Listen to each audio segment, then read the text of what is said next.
Hi everyone, Mary Mitchell here. The reason I'm showing you this painting is because I want you to see what's under it, not the painting itself. The drippings. This was a 30 by 30 and I didn't recapture the drippings in a cup. Instead, I let them dry onto the plastic. And so there it is. All the paint drippings are dried. And I got some amazing results from this. And I was going to attempt to peel them all off and put them in between wax paper.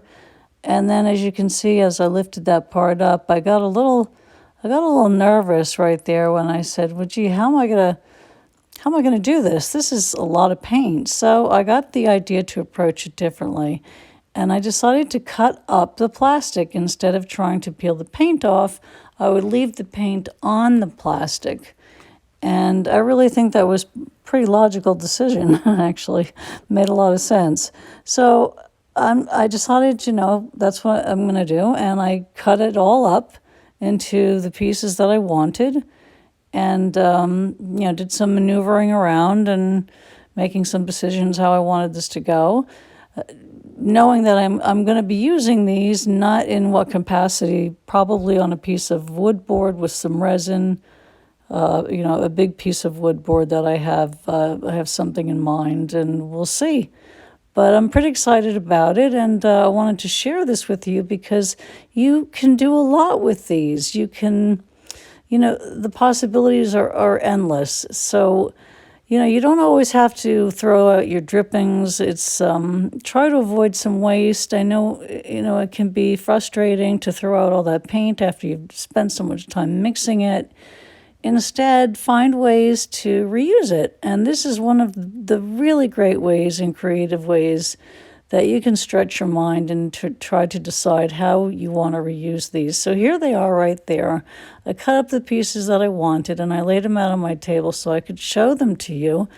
I tried to get in close, and there's some parts that obviously are just going to be too, but I didn't want to cut up the plastic so to compromise the pieces that I kept. So there's one long piece, continuous piece that you're looking at right there.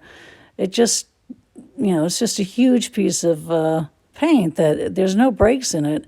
And some of this paint is very, very thick, which amazed me that it didn't craze on the plastic. So there must be I'm sure there's a reason for that. But yeah, it didn't craze. It just, it dried so nicely, and I'm so excited to use this. I love how the colors are just as much as I did before. There's, like I said, there's just all that gold in there and all that purple and all that lavender and all that green. And, I'll probably cut it up eventually. I will cut it up eventually. And I'll try to keep the pieces, the integrity of the pieces as they are. And we'll see what happens. But I wanted to really show this to you so that you can stretch your mind and think about the possible ways that you can reuse these, all this paint that so we don't waste it, and find ways to, to use it. It's exciting. It's really good stuff. And when I do, I'll share it with you. So have a great night, everybody. Take care, okay? Bye-bye. Thanks.